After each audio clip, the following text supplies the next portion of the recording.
Props, and more props at Super Bowl 54. It's one of the reasons we absolutely love Super Bowl and getting in touch with three of the best guys in the business. In the top right of your screen, Mr. Drew Dinsick from sunny California. The bottom left, Mr. Brad Allen. And all the way from Las Vegas, Nevada, returning guest, Mr. Jesse May. Jesse, where have you been all my life?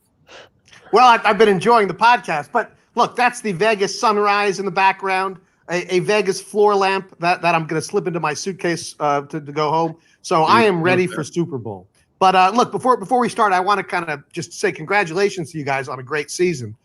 Been listening and think it was fantastic. Drew, your obsession with the Eagles this season really got me going, I tell you. And I think you proved right at the end. I think it did. You know, they were a solid bet towards the end. And Prof, of course, the defense doesn't matter. I mean, everyone's just singing from your playbook now. Yeah. Jesse, before we get into our markets, I want to get the over and under. How many prop sheets have you got on you right now? I presume you're kind of up and down the Vegas Strip to get all that'll all happen today. Yeah, I've barely hit the ground running. But, you know, it's harder than it used to be because there's so few independent books now in Vegas. Yeah. There's basically two main ones. But it'll still be. I mean, look, the Westgate, the Superbook, they started prop betting for the Super Bowl. So that's really the home, and I'll be over there. They're running a tournament for the Super Bowl, $100 buy-in. You pick 30 props, and then it's split up. So it sounds good. Brad Allen, before we get into it, mate, we obviously did a special last year, myself, you, and Adam. I was actually in Atlanta for the Super Bowl. Boo-hoo, not in Miami this year. But like, what do you love most about the props? And like, I know if I know you well enough, the total for you for betting props is probably about 232.5. So anyone want to take the over and Brad over? And I'll be honest, I'm not going to see too much under money for that, Brad. Like. No, we're not there yet. I'm on 60-ish currently. But you know, the matchbook props aren't fully up and running yet, so I'm sure we'll get another 10 out of you lot or so. Sorry, mate. Go. I mean, what's good about it? It's just, you know, every book in the world, not every book in the world, but you know, there's 10 books in the UK with 400 markets up, and you've got 2 weeks to dig into it. You know, it's a dream, really, isn't it? Yeah, and I mean, like, these would be novelty bets, you know, any other week of the season, because it's Super Bowl, you can get, you know, normal kind of money down at good prices. So, like, if you just decide you want to hone in on one player to get more than 1.5 touches, and you want to just, you know, pony up, be my guest. Yeah, absolutely. And Drew Dinsick, it is very true because, I mean, like, markets are so efficient nowadays, like the main lines, the main point spreads. But with these markets where guys have to become odds compilers again, there's always a bit of value somewhere. Absolutely true. And if you're, you know, I think the real winners usually are the arbitrage players because there's enough uncertainty. There's, you know, it's so difficult to really. You know, you can't look at the Don Best odds screen and set your price based on some market making book. You have to be a little bit, a little bit more kind of old school off the Jump Street here. So I think that gives, the arbitrage players, probably their best weekend of the year, just because, you're seeing wildly different numbers across the space, on the open. Last week, I think you could have gotten, Raheem Mostert under 80 and over 60, That's exactly the one. I've got a buddy from New Jersey who's got the over 60 under 77. And I mean, it's insane. I was called a glorified arbor today because someone asked me. They said, well, "Why have you got Mahomes over 288 and then 3 of his receivers unders? Who do you think he's going to pass to?" And I just said, "Well, I made all of them 54% bets, so I'll bet all of them, and we'll work it out later." The buffet bet, and then you're going to go back for a second helping. Of course. I think you bring up a great point, though, Brad. Yeah, like.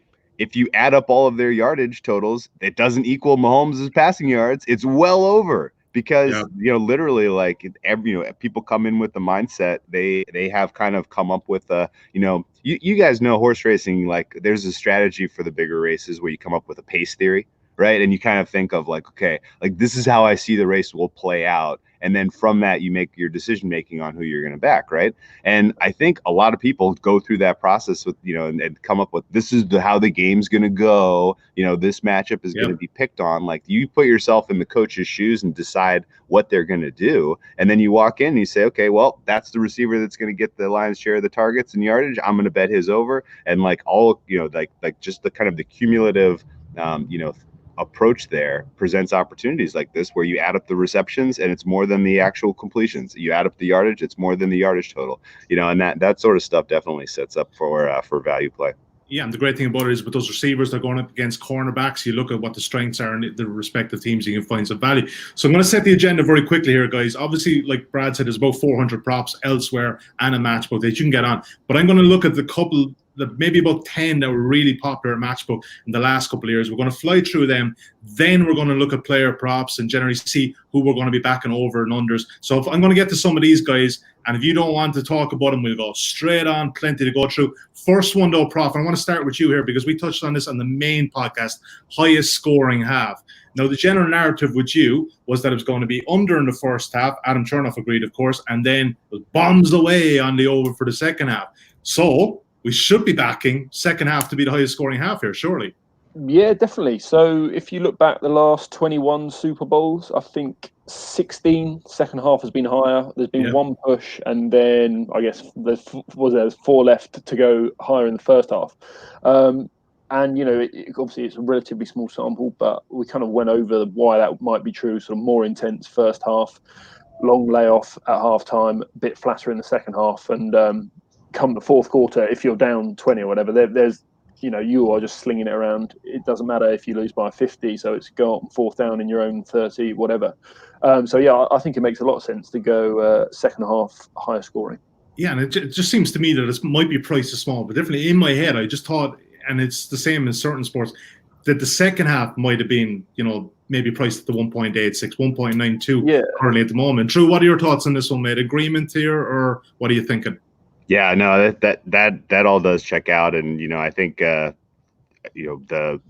points that we brought up yesterday, kind of in terms of the overall game state and how it plays out, the more I've thought about it in the 24 hours since then, the more that's kind of crystallized for me. And the going back to kind of the pace theory analogy, San Francisco taking a lead, Kansas City being forced to kind of adjust how they do their, adjust their offensive approach and optimize it on the fly in the second quarter or at halftime. That seems entirely likely. I think this does turn into the kind of game where San Francisco has the momentum and then the Chiefs come and steal it.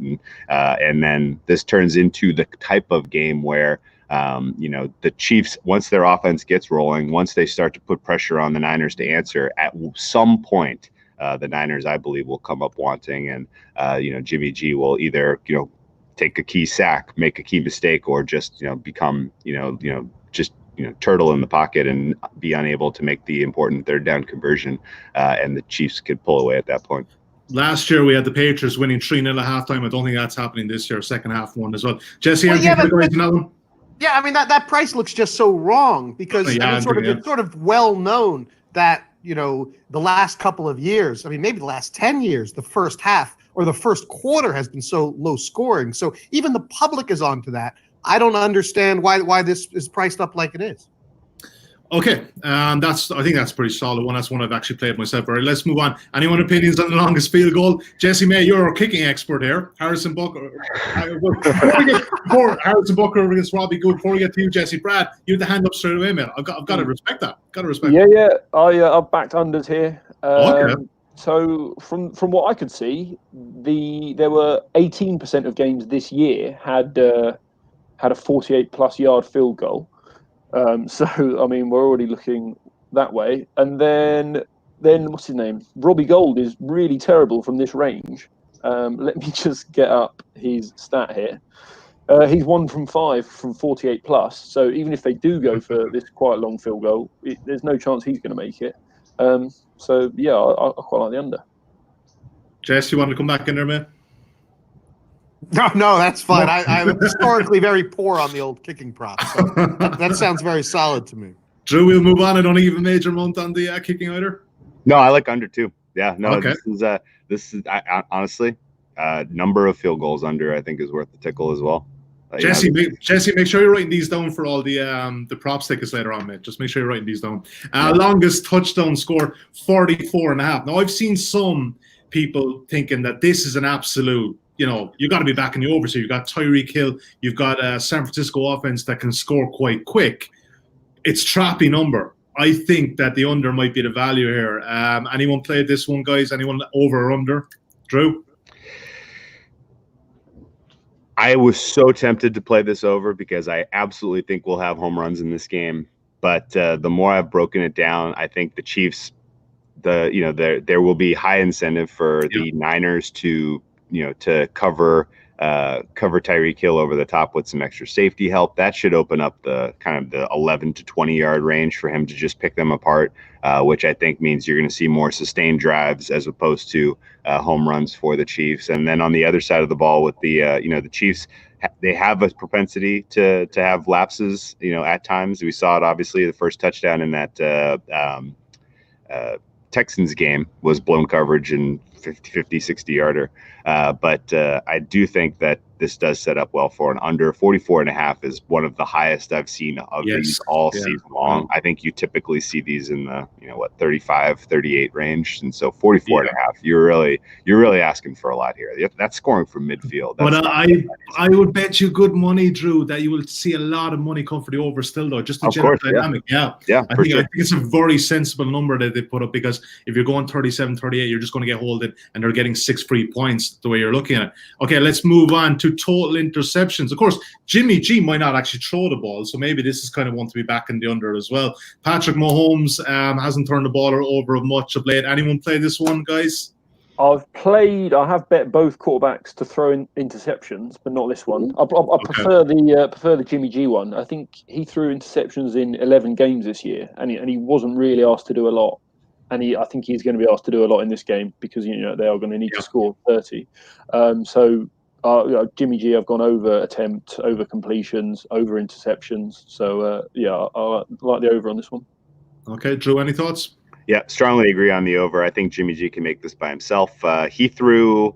I think you said he threw an interception in 11 games. Well, he threw an interceptable pass in 16 or 18 games this season to this point. Guy throws so many interceptable passes, and with the kind of a ball hawking couple of players out there for the Chiefs in the secondary, I do think this is a nice look on the over. Over. Okay. Just one more thing on that. There was some quite good analysis this week where, obviously, Jimmy G is very good at hitting the first read, but when he's forced to come off that read and then start looking for his second read, that's when he starts making these dodgy decisions. And then the Chiefs are one of the best teams at taking that first read away. So, I think interceptions. Interceptions all the way. Okay. Speaking of passes and potential interceptions, told players to throw a forward pass. Guys, 2.5. So, who else is going to throw a pass outside the quarterbacks?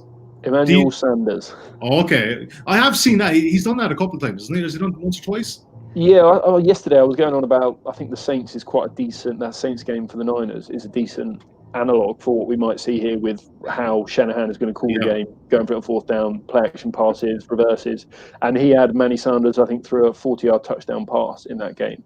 They've not really needed trickery this year, the Niners. They've been ahead pretty much all of the time that they've been, but they're going to need it in this game, and I think we see some trickery. What's the line on this? Sorry, what's the line? It's favoring the over. So the under is actually the underdog here. So there's actually predicted that there will be at least one. And sorry, Brad, you may have touched on there. Did he? That game against the Saints with the 49ers, they kind of emptied the playbook there. Was there a wide receiver attempted a pass there? Yeah, Sanders threw a 40-yard. Sorry, okay. Yeah, no, you might be right. Sorry, I was thinking of a different game. Drew, any thoughts on this one, mate? I completely agree with the over. These are the various ways this can cash. Wide receiver can throw a pass. A running back can throw a pass. A punter can throw a pass. Special teams player can throw a pass. On a fake punt. All entirely reasonable and likely outcomes. And the pricing and just in general the line is kind of informed by a regular season sample, which if you zero in on just the highest leverage games that we have over the last 3 or 4 years, this is a very lopsided price in my opinion. Okay, I just went from not caring to seeing how much is in my wallet. I'm sold. I was wondering why you was playing. You were using your keyboard there, so obviously you're trying to get your bets on as the guys are talking. Yeah, I love that. Not even using the phone. I love that. Just fucking get straight in. I don't want to forget. I'm going to be on a tear for about 24 hours from now. Another fake prop is over a half tweet criticized by me criticizing Andy Reid for having anyone on the team throw a pass besides Pat Mahomes. Like almost certainly if they trot out a gadget play and the pass is just awful, there's going to be some pretty critical tweets. Yeah. Hey, just put the ball in your best player's hand and have him throw it, not Joe Schmo from the special teams unit. But I think the attempt. Don't worry. To make you feel even better, he'll do it on like 3rd and 2. Yeah. Yeah. Yes. Drew, I thought you were going skiing this week. You're not going to be tweeting, man. Come on, you're not going to be tweeting. Oh, I'll be tweeting. You're skiing. Okay, yeah, I'll be tweeting. Sully, have you got a? Go for a minute. Have you got an idea of price on this one? I don't. Yeah. Yeah, I can see pretty chunky odds against for the yes. Was it? I can see a 2.45 in the market. Really? Yes. I must have got that wrong. Okay. I don't know what are we missing there? What are we missing? It's because it's not happened in the regular season. The Chiefs haven't done it, and the Niners have done it twice all year, I think. So you're going, Okay. 2 out of 32 games. But I think, as Drew says, that the situation is pretty different here. Yeah, it absolutely is. Next market I want to talk about, and Prof, we definitely got an angle for this one, I think, because definitely if you're coming back to the main point, double result, halftime, full time. Let me just bring up the prices on screen right now as we can see it at Matchbook for this market. San Francisco 49ers, double result, 3.34. It's the second one I'm looking at here, Prof. The San Francisco 49ers, Kansas City Chiefs, 8.0. That's the one we need to be backing, surely. That is the one I've backed. Yeah, I think that's a great bet. Yeah. It's just the way we handicapped the game yesterday, isn't it? That's perfect. Yeah, it's absolutely perfect. 8.0 currently at Matchbook. Drew, that has to be the angle, the value there. I mean, look, you can back Kansas City to lead at halftime, full time, but that's 2.82. Where's the fun in that? You want to, and it's a game we expect a lot of swings and roundabouts. So you want to take either team on different sides, and there's no point putting them both together. What are you thinking? Strong agree there, and. You taking it even beyond just this particular prop. You can find other props out there, like will there be a scoring? Will both teams have a lead in the second half? Yeah. Those type of things. Like will there be a scoring change in the fourth quarter? I think all of those are very live. This is going to be an extremely competitive game, and the likelihood that Niners go out quick and Chiefs eventually come back and get it done, I think is the right way to attack it. Yeah, I think there was going to be plenty of swings and roundabouts in this one. Prof, did you have anything else there, Matt? Yeah, I saw a prop out there. Lead change in the fourth quarter was nearly 2-1 odd, which that's true. I think that's really. Yeah, that's quite interesting. Okay, you're obviously convincing yourself there's going to be a tight game, which I think we're all convinced it will be. Let's move on to one of the most popular markets every Super Bowl time at Matchbook, the MVP. Patrick Mahomes currently at 2.0. Mr. Jimmy G at 3.5. Mostert there at 8.0. Tyreek Hill at 15.0. Travis Kelce at 15.0. His fellow tight end George Kittle at 15.0. Damian Williams 17.0. And the one I kind of like, Nick Bosa at 23.0. Brad, I'll start with you here first. There are so many people in the past that if you're backing the favorite, you might as well back the favorite's quarterback and try to get some odds against. Are you in agreement with that tactic in general? Not in general. So the stat I saw was something like 53% of Super Bowl MVPs have been quarterbacks, and then obviously if KC have got a roughly 50% chance here, then Mahomes should be a 3-1 shot. But I think in Kansas City's case, they're just the way the team is built, they're not going to win this game without a superb game from Mahomes.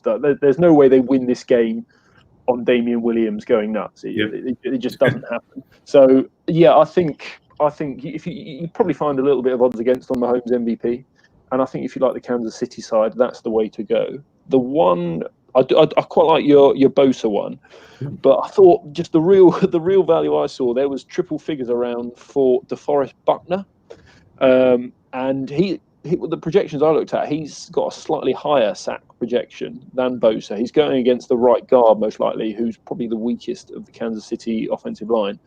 And I could see a couple of sacks in his future. And if he gets a couple of sacks, forced fumble, picks up, takes it back, I think you can get 100, 200, 300 to 1 on Buckner MVP. So I've had a tickle on that. I absolutely love when you said triple figures. There was a smile came across Jesse's May's face. He got on his keyboard. He's like, I'm going to bookmark this guy somehow. What's this guy called? Jesse, you're going to love three-figure price here for the Super Bowl. I mean, those are words made in heaven. They just ring in my ears. Basically, once you get more than 100 to 1, all I need to know is that there's a pulse. Yeah, there's a chance. There's a chance. But if the San Francisco defensive line, they get the pressure with the 4, they get a couple of sacks early. And I mean, my logic with the Nick Bosa, and Drew, I'll come to you in a second about this, is that potentially if it is a lower scoring game that is projected, and San Francisco win this game, it's going to be because they've stopped Mahomes, and the best weapon here has to be the pass rush. And you touched on your insights.matchbook.com column, Prof, that he's gone up against Eric Fisher, so there's a potential weak link there for the Chiefs and a potential plus for the 49ers. Drew, have you played any MVP bet, Matt?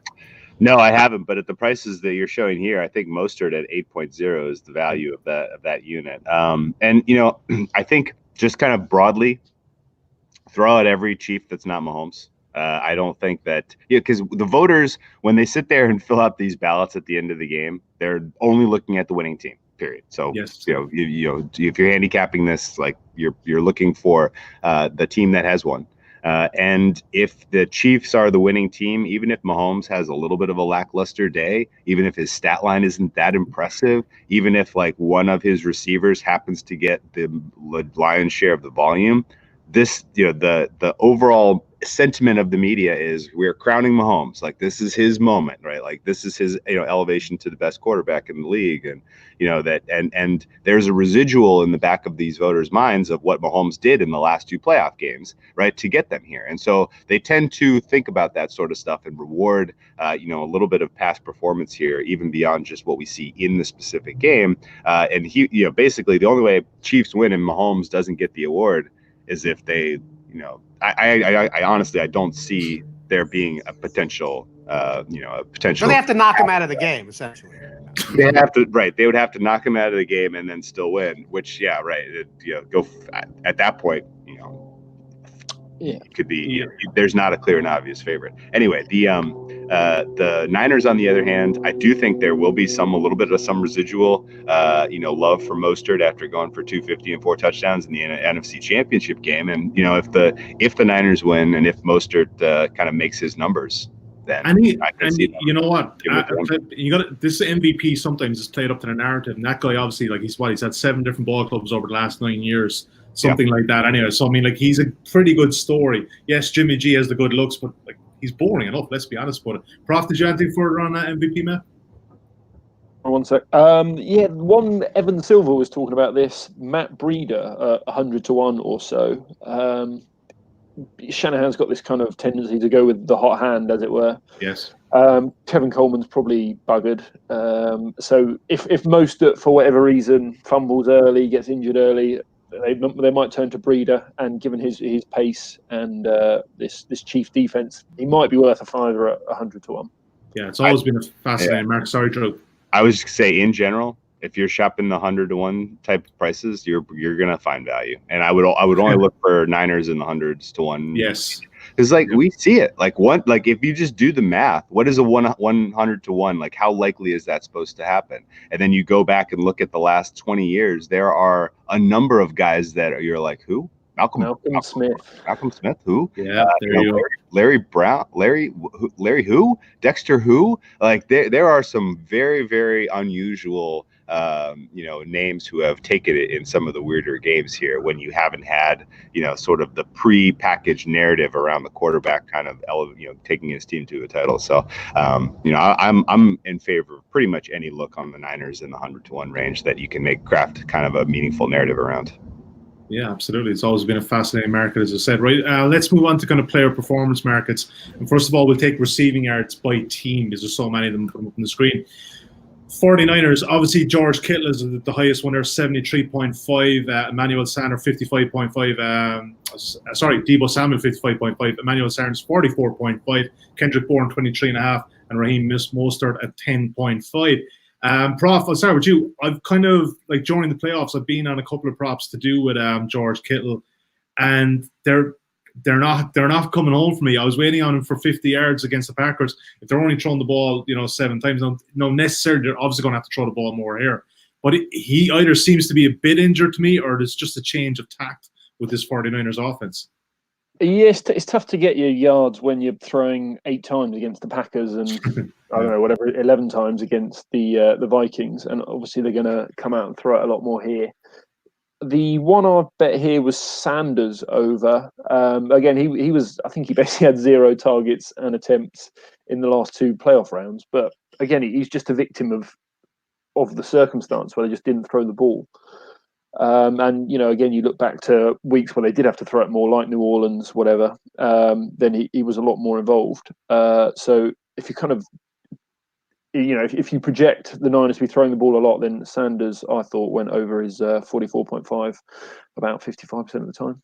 Yeah, a lot of talk this week also, Drew Dinsick, with Deebo Samuel, that he's going to get more involved. But it's kind of it's a funny one. Who's going to get the top Kansas City cornerback here? Is it going to be Deebo or Sanders? And that's always a key factor when you place these bets, is who are they going up against? For that, to that point, if I'm crafting a plan, I'm taking away Sanders. He has more experience. He's been in this game before. He can, do more to you with the yards after the catch, in my opinion. And so if I'm Spags, I'm putting Breland on Sanders for the majority of the game here. And I'm taking my chances with Samuel, giving safety help over the top, because he can burn. He's got speed. Yeah. He can get open over the top. And Jimmy G, he doesn't target deep pass. Like, you look at the statistics, he is one of the least likely to attempt a pass that travels 20 yards down the field, which means, to a degree, I think your primary focus here, if you're the Kansas City defense, should be to dare him to beat you over the top. Prove he can do it. Prove that he's got his touch on the ball in this game, in this moment, with the with the energy, with his nerves high, with the the moment, the spotlight on him. Make him prove that he can make you hurt down the field, and do your damnedest to provide tight coverage in the kind of the 10 to 20 yard range. Yeah, absolutely. Just regards Emmanuel Sanders, got a comment in here from Hiso 100. Sanders over 3.5 receptions at plus 120. Love it. Good to see you again, Sully. Also, we get to the running backs right now, guys. Just before you do on the 49ers, he wasn't listed there, but Todd Furman was talking a lot about this Juszczyk. Yeah, that's his name. Bullet fella. Very, very good for. They thought there was a very soft line for his overs on both receptions and yards, just based on the game plan. Yeah, I think I saw 12.5 for receptions earlier. I could be wrong, that could be Russian, but I would suggest that he's probably combined. He's probably not going to be more than 20 there. But that's one to look at for sure. And we've had Todd on before. He is the man on Lock It In on Fox Sports. Let's look at the rushing yards, guys. Bring it back up on the screen there. So Mostert, 73.5. Obviously, he went absolutely off against the Green Bay Packers. It's got to come down to earth somewhere, you'd imagine. Damian Williams, 51.5. That's going to be a tough one, considering they don't run the ball at all. And he's probably going to be more of a pass catching threat. Mahomes over 32.5. That number has jumped in the last couple of weeks as we've seen Patrick Mahomes scramble from the pocket. And one I really like is this Deebo Samuel at 17.5. And I put it in there especially because we were talking about Kyle Shanahan empty the playbook. And boy, this guy is going to get some end around at some stage. He might get 1, he might get 2, and 17.5 isn't much to click. Hands in the air. Anyone got a strong opinion on this one? Nobody? Go on, well, sorry, Jessica.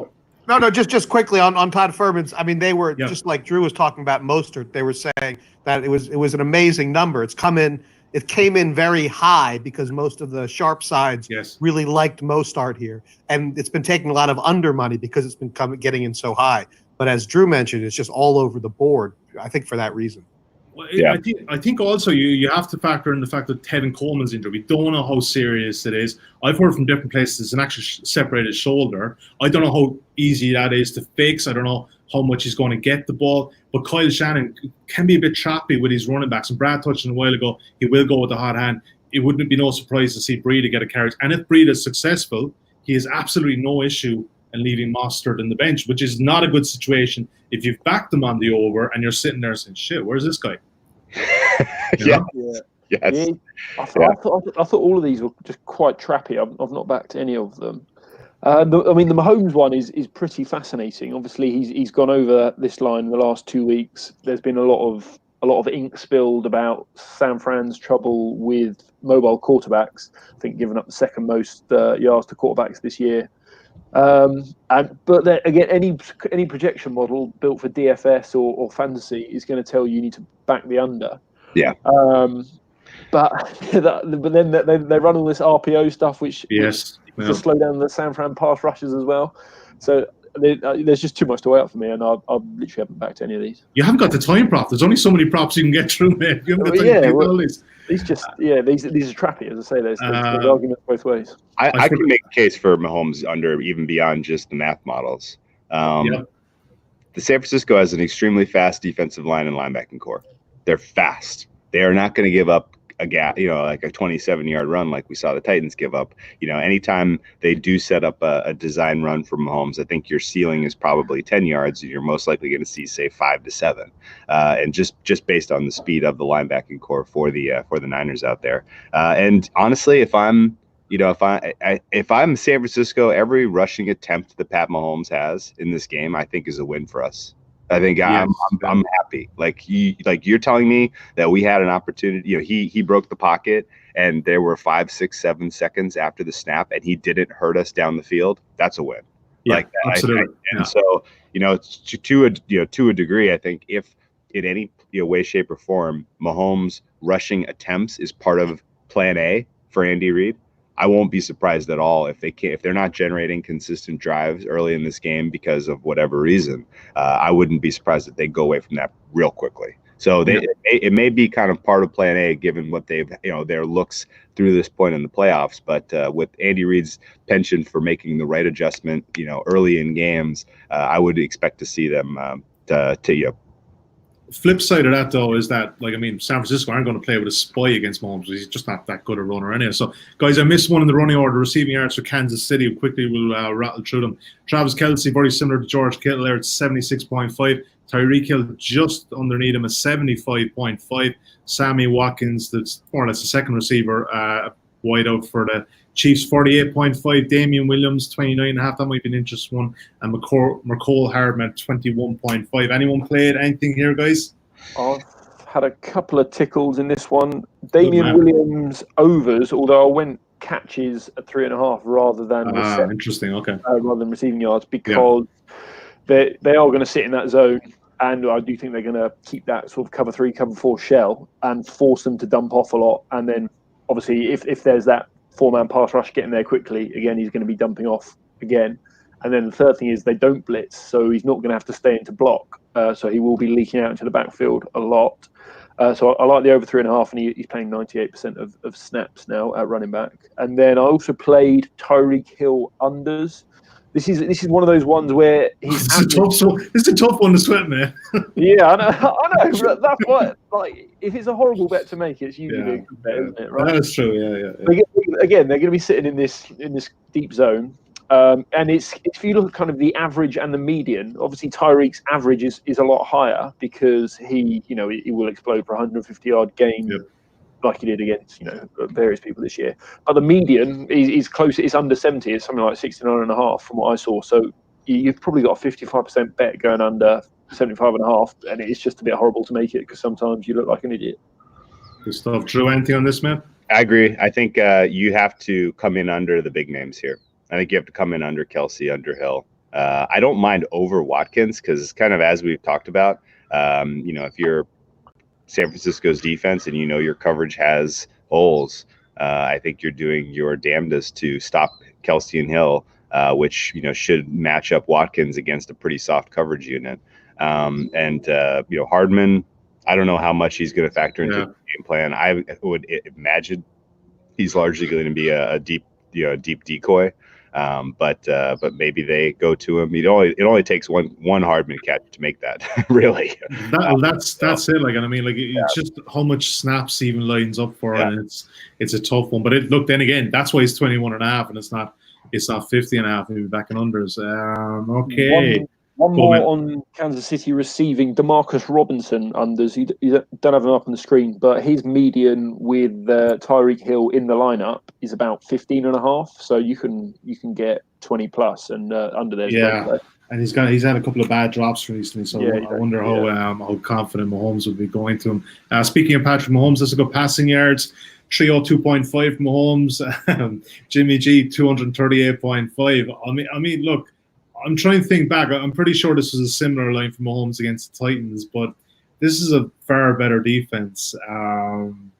It's a number that you're still going to take plenty of over money as a layer here in this one. So what do you do? And everyone's going to want to probably back the over here, bar the really sharp people like yourself, Prof. No bet from me. I've seen people make pretty good cases for both sides. I think the number's about right. About 299.5 is probably where I'd set it. So nothing there for me. Jimmy G, slight over maybe, but I could take it or leave it really. I think this would be fairly good lines. What about you, Drew? Anything here, Matt? Yeah, I'm kind of with Brad on that in terms of Jimmy G. I mean, Pat Mahomes' number being fair. If in the kind of the 50% of the game states where the Chiefs just are the better team and win, I don't know if he's getting enough volume in the passing game to make that number. And in the 50% of games where the Chiefs have to come back, I think he's making that pretty easily. Yeah. So, there's kind of a bimodal distribution, if you will, in terms of what his passing yardage comes in. Because again, if the Niners put pressure on this team, if they're out to a lead, Pat Mahomes can go for 500 in this one. So it's a difficult cap on Mahomes. Jimmy G, on the other hand, I do think they are largely, if they're going to win, they are largely going to have to ask Jimmy G to do something more than what we've seen from him in the playoffs. I don't know if that manifests into 240 yards passing, but I did back Jimmy G over completions. I got 18.5 completions for him, which I think is a decent shout. Okay. You look at the competitive games that the Niners have had this season. Jimmy G is consistently completing over 20 passes. The Saints one, which we brought up a ton. I think he had 26 completions on 40-something attempts. So this is in the games where they've been very competitive and they've had to go back and forth and answer score for score. You've seen Jimmy G take quite a few pass attempts and come up with a good, decent number of completions. So 18.5 is depressed by his recent performance, I think. Just got one other question in here on Twitter that I wanted to get your guys' opinion on just before I open the floor again to maybe what you guys have backed outside of those ones. Questioning on Periscope from Dare021. Thoughts on Mostert, more rush yards than Damien Williams? It's a skimpy price, minus 182. Is it still even? Yeah, Drew, you're not liking that one? I like the opposite side of that. Really? I think the plus money price on that is where you attack. Yeah. Okay. Yeah. Okay. And basing it on the fact that you just don't think Mostert is going to have it, like you said previous, in comparison to the last game against Green Bay. Yeah, I mean that, and the likelihood that he doesn't get quite as much volume as people are expecting. Yeah, it's fair enough. If this turns into the type of game where San Francisco is down by 2 scores late, Mostert may not even be on the field. Jesse, I got to ask you, You've gone quiet there for a second, but you've gone to Vegas most Super Bowl weekends. What's kind of different in the casinos there that you regularly back? Is there a kind of a bet or a market that you would look at each time you get to Vegas just to see what the general pricing is? I mean, I think Drew kind of hit the nail on the head in your approach to Super Bowl betting. You kind of go under the big names and you go under whatever the narrative is. So you're always looking. You used to always be looking for the stuff like no overtime, lay the money. Stuff like every year they have the 3 consecutive scores, which is big negative money, but it's always tilted. The public tilts it to the wrong side. It comes through a huge amount of times. So I think looking at that stuff. Because look, this is a public game. This is the game where public narratives and public confidence move the line enough to just bet the other side nearly blind. Okay, guys, so I've kind of set the agenda. Actually, John, just give me 1 second here. I'm going to bring one question in. It's quite a good one because we haven't done the first touchdown score. Coleman versus Mostert, first touchdown score from Rossier. Big price and difference, 22-1 versus 6-1. And again, there's so many question marks about Tevin Coleman here, Brad, isn't there? I cannot see how Coleman would have a big role. How you can have a guy dislocate a shoulder, or whatever, right, and then give him a big role in the football. I guess you can suit him up as a kind of tribute to him. You know, you've worked hard for this team all year, but I can't see how you could suit him up because he's not like he's an elusive back. He's not Darren Sproles stat back down there and make people miss. He's physical, and if he's like breaking his shoulder every time he gets hit, I can't see how he'd be effective. And Prof, even when he was in Atlanta, it wasn't really the goal line back anyway. With Devonta Freeman took that. He's kind of one of those between the 20s kind of guys, isn't he? Yeah, I've backed Mostert first touchdown. I think you can get 7 or 8.0 on that one. And then the other one I backed, a bit of a long shot, was Mecole Hardman, around 22 or 25. I think you can get. He's been a bit more involved with the demise of Demarcus Robinson, which we touched about. He's kind of now the fourth receiver. He's on there quite a lot, and when they run 4 verts and stuff like that, Hardman's in there, and obviously he's very explosive. And then he might be the first person to touch the ball in the game if he gets the opening kickoff. So I thought 25 was a shade of value as well. I'm going to ask you guys for your best Super Bowl prop bets in a minute. Now, there could be a couple of them. There might be just one, but is there anything else that I haven't really got to there that you guys have backed here prop-wise? I'll open the floor here. Anyone want to kind of jump in? I personally think the extra props on Matchbook over in the the Super Bowl extras, there's value in my opinion on safety no at 1.1. There's value at 1.1. Absolutely. There always value, no safety, no overtime.